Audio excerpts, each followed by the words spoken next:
ദൈവമാണ് ഇവളെ എന്റെ മുമ്പിൽ എത്തിച്ചിരിക്കുന്നത്. എന്നെ കൊണ്ട് നേരിട്ട് കണക്ക് ചോദിപ്പിക്കാൻ. ഞാൻ കരുതിയതുപോലെയല്ല രാജു. ഇപ്പോ പഴയ ആളല്ല. ഞാൻ രാജുവിന്റെ മനസ്സിലേ ഇല്ല. പേപ്പട്ടികളെ ഓടിച്ചു വിടും പോലെയല്ലേ നീയും നിന്റെ വീട്ടുകാരും കൂടി അന്ന് ഞങ്ങളെ എറിഞ്ഞോടിച്ചത്.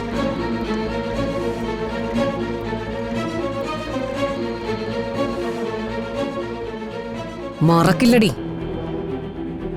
അതൊക്കെ മറന്നാ പിന്നെ എങ്ങനെ വാശിയോടെ ജീവിക്കാൻ പറ്റും?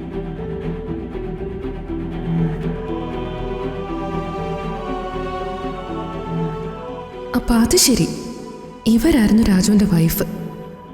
കൃത്യസമയത്ത് തന്നെ ഇവർ തിരക്കി വന്നല്ലോ. എന്താടി ശോക നായികയെ പോലെ വിങ്ങി വിതുമ്പി നിൽക്കുന്നേ? നിന്റെ അത്തരം അഭ്യാസങ്ങളൊന്നും ഇനി ഇവിടെ ചെലവാവില്ല. അതൊക്കെ ഞങ്ങൾ കുറെ കണ്ടതാ.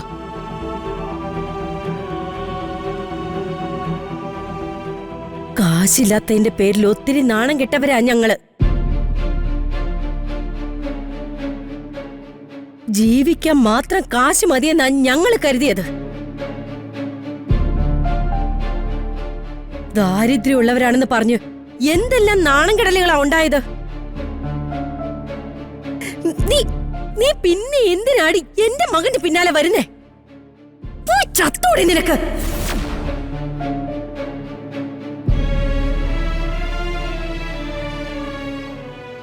എന്റെ മകനെ നീ നിന്റെ വീട്ടിൽ വെച്ച് പലവട്ടം തള്ളി പറഞ്ഞു. പത്രോസ് യേശുവിനെ 3 പ്രാവശ്യം തള്ളി പറഞ്ഞിട്ടുള്ളൂ. നീ എത്ര പ്രാവശ്യം അവനെ തള്ളി പറഞ്ഞു?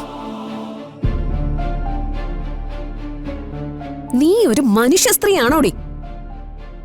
പണമില്ലാത്തപ്പോ അവനെ ഉപേക്ഷിച്ചു പോയ നീ ഇപ്പൊ അവന് പണം ഉണ്ടായപ്പോ തിരിച്ചു വന്നതാണോ? അല്ല.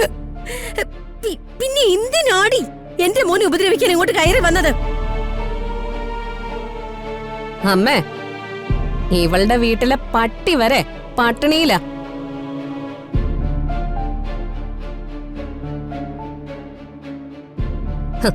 രാജു വരുമെന്ന് അറിഞ്ഞപ്പോഴേ പട്ടിണി മാറ്റാൻ കേറി വന്നത്.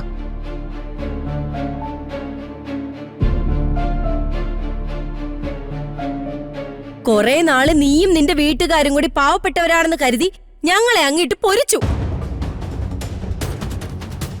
സോഷ്യലിസം പ്രസംഗിച്ച് നടക്കുന്ന നിന്റെ അച്ഛൻ പാവപ്പെട്ടവരായ ഞങ്ങളെ ആ വീട്ടിൽ നിന്ന് അടിച്ചിറക്കി. അയാളിപ്പോഴേ ഒരു ഗതിയും പരഗതിയും ഇല്ലാതെ തെരുവിലൂടെയൊക്കെ കറങ്ങുക, അനാഥപ്രേതം പോലെ. അയാൾക്ക് നിനക്കുമൊക്കെ ഉടുതുണിക്ക് മറുതുണി ഇല്ലാതായത് നിന്റെയൊക്കെ മനസ്സിലിരിപ്പോണ്ടാടി. ഓ, എന്തൊരഹങ്കാരമായിരുന്നു. ഇവക്കാണെങ്കി അച്ഛനെ മതി. ഒരു തോച്ചൻ. ഭർത്താവിനെ അടിച്ചോടിച്ചിട്ട് അച്ഛനെ മാത്രം മതിയെന്ന് പറഞ്ഞവള് പിന്നെ എന്തിനാടി പഴയ ഭർത്താവിനെ അന്വേഷിച്ചു വന്നത്?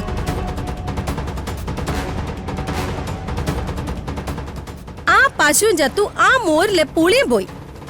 ഇനി അക്കാര്യം പറഞ്ഞ് ഇവിടെ ഇങ്ങനെ തേരാ പര നടക്കണ്ട.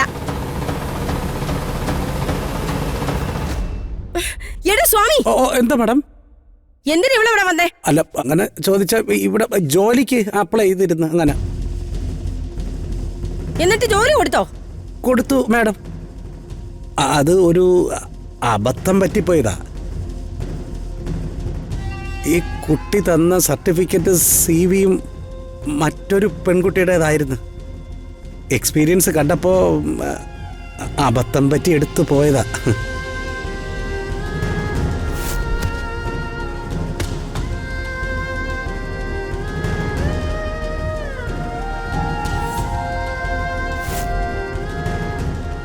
ആഹാ, അത് ശരി. തട്ടിപ്പ് നടത്തിയാണ് കമ്പനിയിൽ കയറാൻ നോക്കിയത്. ഇവളെയൊക്കെ പിടിച്ച് പോലീസിൽ ഏൽപ്പിക്കണം.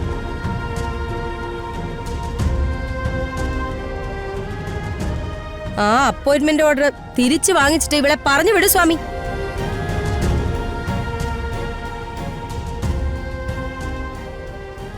ഇവളൊക്കെ പിന്നെ കയറി വരുന്നതേ അടുത്ത ചതിക്കുഴി ഒരുക്കാനാ. വേഗം പറഞ്ഞു വിട്. അല്ല അങ്ങനെ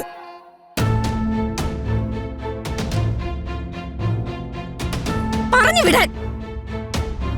ദൈവമേ, എന്ത് ചെയ്യണം? എന്തെങ്കിലും വഴി കണ്ടെത്തി ഋതുവിനെ പ്രൊട്ടക്ട് ചെയ്തേ മതിയാവൂ. ഇറങ്ങി പോടി.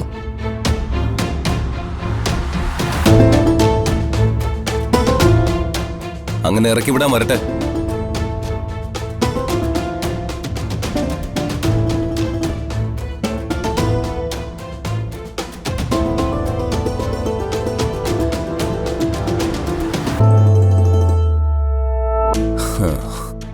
ഇവളെ അങ്ങനെ അങ്ങ് വിട്ട് കളഞ്ഞാലോ അമ്മേ?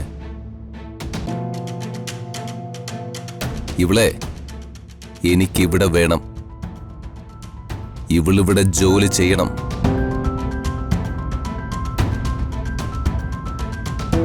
നമ്മളോട് ചെയ്തതിനൊക്കെ ഇവിടെ വെച്ച് പകരം വീട്ടണോ അമ്മേ?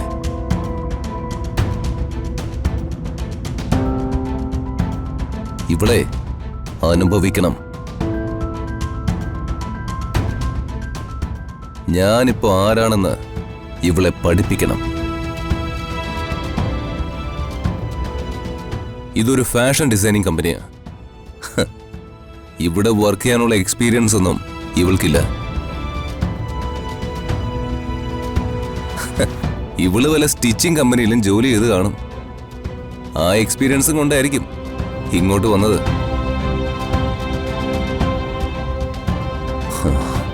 ഇവളുടെ ഫയൽ ഞാൻ കണ്ടിരുന്നെങ്കിൽ ഞാൻ ഇവൾക്ക് ഒരിക്കലും ജോബ് കൊടുക്കുമായിരുന്നില്ല.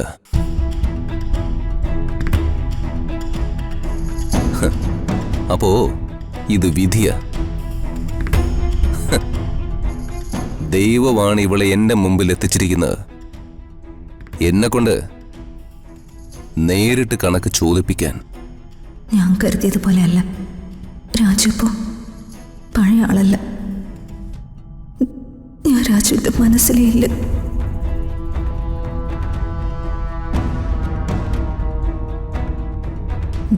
നിങ്ങളെല്ലാവരും പറഞ്ഞതിന് മറുപടി പറയാൻ തൽക്കാലം ഞാൻ തയ്യാറല്ല. ഞാൻ തെറ്റുകാരിയാണെന്ന് നിങ്ങൾ പറയുന്നു. ആയിക്കോട്ടെ. എന്റെ മനസ്സിലുള്ളത് എന്താണെന്ന് മറ്റുള്ളവർക്ക് വായിക്കാൻ പറ്റില്ലല്ലോ.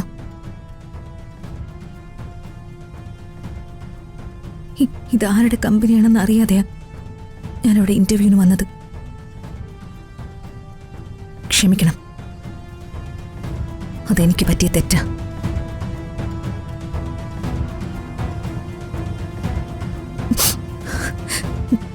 എനിക്ക് ഈ ജോലി വേണ്ട.